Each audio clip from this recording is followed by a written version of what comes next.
multiverse is in absolute shambles right now in Dragon Ball Kakumei, and after the month hiatus, we're right back where we left off in one of the most iconic Dragon Ball fan manga of all time.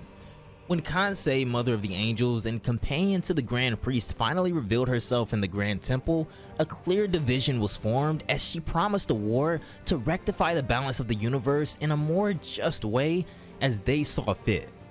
Even Frieza would appear, being granted the status of God of Destruction as well, and showing his allegiance to Kansei and the resurrected angels. At a moment's notice, the Grand Priest would freeze the blasphemous angels in time with the full force of his power, and with the help of the Kaioshin, were able to transport them back to Universe Zero, where they remained frozen inside for almost 2 years. 2 years' time is all the Z Fighters and really the rest of the multiverse have to prepare for the impending threat, but it really does seem that everyone is doing their part. The universes are even seen working together very well, as displayed by Gohan in Universe 11 and Vegeta in Universe 6. Elsewhere though, a vengeance like no other is being born in the meantime, one that the wrath of the gods themselves might not be able to combat, as we introduce Volume 3 of Rinko, Poison, and Darko's Dragon Ball Kakumei.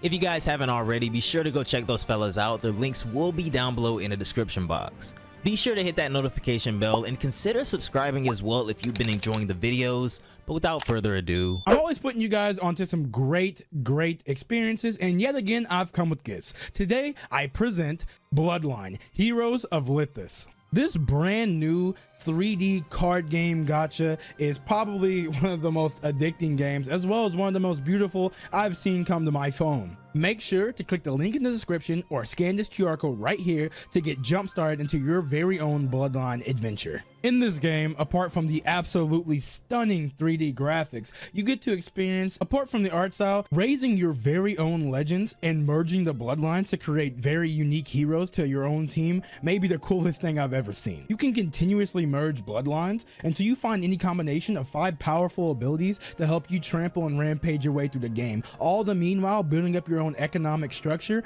to forge your very own empire. You can get the Karg clan for free, absolutely free, if you log in today. I mean, look at them, they look sick. You can create super strong units by merging bloodlines and seeing what type of cool combinations and abilities you get. Download the game right now. There seriously is no better time, especially if you use the link in the description or the QR code. You can get 1 champion token, which who doesn't want another champion, and 100,000 gold and 100 diamonds. That's huge. So log on. What are you waiting for? Let's all get on the game and forge our very own legends.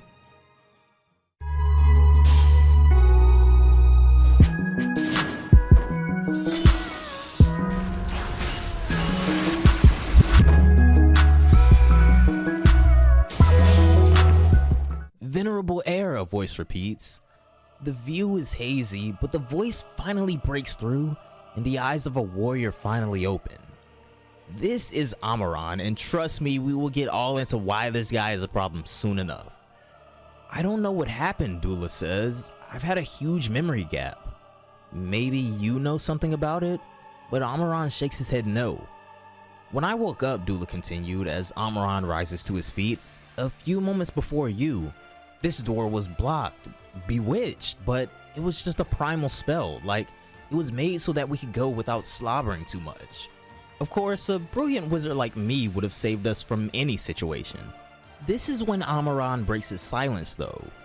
Salaga, where is he? So Dula leads him to the entrance of their ship, with Amaran not really sure what to expect. However, when the doors finally open, we can see that we're currently on planet Bread, off in the mysterious realm of Universe 14. Amaran is shocked, but Dula confirms that he was shocked as well a few moments ago. All of a sudden, a troubled presence lands behind them on the ship as Salaga finally appears and seems to have narrowly avoided some danger. What is this outfit? Amaran asks him. Salaga then goes on to explain that it was impossible for him to wake Amaran up, so he took the initiative to go out. When I found myself facing this horde of creatures made of pure energy, he goes on, I had to adapt to the situation knowing that their blows sucked the vitality out of me. I had to be patient, and I managed to copy their vitality absorption capacity, so I was able to overcome them. The fight was hard, but not without experience gained, and my mission to protect you has been successful. Impressive as always, Dula declares as he extends his hands out to heal Salaga using his magic. Venerable heir, if I may say so, Salaga goes on, the bewitchments are strangely similar to those of Lord Drommel. What? Dula says, stunned. But why'd Lord Drommel want to lock us up? This is absurd. This is indeed what I've concluded, Amaran says. Any telepathic contact with him or Ziri seems to be impractical. Let's go directly to his planet. Dula, summon the ship, Amaran commands. Dula forms a hand seal, and with a gust of mighty power, he summons their massive ship as it rises from the clouds. Wow, I feel as if I haven't used my power in ages, he says, as it's pretty clear now that these guys are indeed suffering from some form of memory loss or amnesia. This is truly their home Universe 14. As they enter the ship, Salaga, out of curiosity and suspicion of the current situation, reads the vitality of Amaran, and this is when he notices that his heartbeat is irregular just as he thought, and his blood pressure is unstable. Salaga stutters as he attempts to address the venerable heir, but a look as cold as ice runs in Amaran's eyes. Whatever may have happened, Salaga tells him, I know you'll make the right decisions. Amaran coldly replies though that he doesn't pretend to, however, as their ship takes off, course set for planet Drommel. Back on Earth in Universe 7, Piccolo is hard at work trying to make Pan the next great Hybrid Saiyan warrior, and much like with Goku and Gohan before, he isn't showing any mercy no matter who he's training with. Pan actually lands a funny little kick on Piccolo's neck, but he jacks her up by her shirt just to remind her that she still does have quite a ways to go. If only you knew what your father had to go through to even have the privilege of training with me, he says arrogantly. Pan makes a face at Piccolo, much to his dislike of course, so he tosses her into the sky, forcing her to sink or swim, as he tells her to show him that she's actually worthy. Pan intensely stops her momentum in the sky and begins flying directly back at Piccolo at full speed. She begins gaining even more speed and power as she extends a fist out, and if I didn't know any better myself, I think she plans on piercing right through Piccolo, but as her fist comes within centimeters of his face, she stops and powers down. Feeling that she's proved her own point, Pan backs up and looks pretty proud of herself, showing a great big smile. This is when the two Namekians from Universe 6 appear in the midst of their training again. Piccolo seems to be very pleased with today's results, so he summons his cape and says that in terms of pure physical training, we've come a long way, but rest is also important, so let's not rush things and let's use the time we have properly.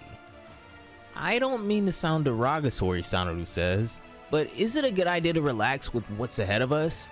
Piccolo laughs and calls him a rookie, telling him, don't think that they're just gonna sit around and sip on a bowl of fresh water. You still need to forge your mind and sharpen your knowledge. Our knowledge? Pilina asks. What do you mean by that? You've taught me a lot about our race, Piccolo tells them, but the history of our people in our universe is just as exciting. Let me tell you that I didn't tell you the whole truth. I'm not the only Namekian on this planet. So my intuition was correct, Sanaru says. At the highest point of this planet, beyond the skies, in a sanctuary inaccessible by the most common means, lives the god of Earth, who is the person I respect the most in this world, Piccolo says. Back in Universe 14, Amaran's ship finally arrives at planet Drommel. Amaran, Dula, and Salaga step out of the portal that was created as they take their first steps in ages on planet Drommel. A wave of emotion comes over the warriors as Amaran, Salaga, and Dula scour around, calling for Lord Drommel and Sir Xeres. Venerable heir, would you allow me to take a quick tour of the planet, Salaga asks. Amaran takes to the sky and manifests a large, liquidy orb of light before it disperses all over the planet. The very life forces on the planet itself are scanned over as Amaran's technique shows insane range. Even Salaga stops once noticing Amaran's technique and heads back to admire his skill. I didn't know you were capable of such a technique, Salaga says to him, but I imagine given your position, you wish to remain discreet about your abilities. Amaran is shocked though as he declares that there is no life whatsoever on this planet. What? And for how long? Months, Salaga asks? Wow, Dula comments, coming up to them now. That was unbelievable, Venerable heir. However, it's at this moment that Amaran does detect something though, as he points to his right.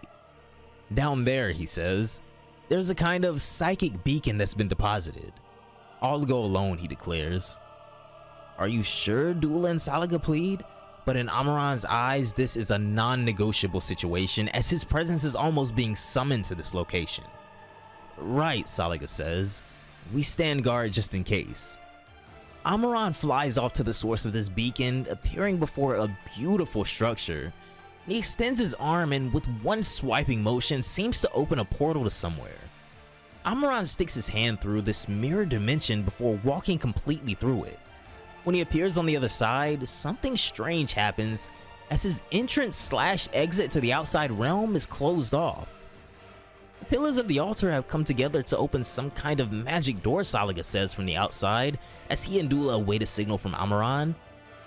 Do you think he got in, Dula says, but this would quickly be answered by the entire formation disappearing before their eyes. I knew it was a trap, Dula cries. We should have never let him go alone. Come, Salaga, let us hasten to find the venerable heir.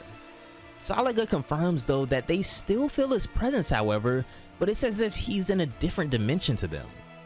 I'll focus on his presence as long as I can still feel him, Salaga declares. At the slightest sign from me, destroy the area without any warning, Dula. Back in the mysterious pocket realm, someone appears to be emerging from the shadows as we see a foot appear. Amaran readies his weapon, preparing for an ambush, and begins to take a swing. A piercing light blinds his vision momentarily, however, and the being that ends up emerging from the shadows is none other than Zao, Supreme Kai of Universe 14. I've been waiting here for you for more than 6 months, venerable heir, Zao tells him. Follow me. They travel down a corridor as Zao explains to Amaran the meaning of all this confusion. You must be lost. Allow me to apologize. Everything went as we thought it would for the moment. We? Amaran asks, to which Zao vows to show him something ahead. As they arrive in a chamber, Zao tells him that he is the only one that can come to this place. Where are we? He asks. Zao declares that they're in the hall of the altar of the angels, where the scepter of the angel of the universe concerned remains when the angel in question isn't using it. Upon the altar lines a staff brimming with divinity as Zao beckons Amaran to take it.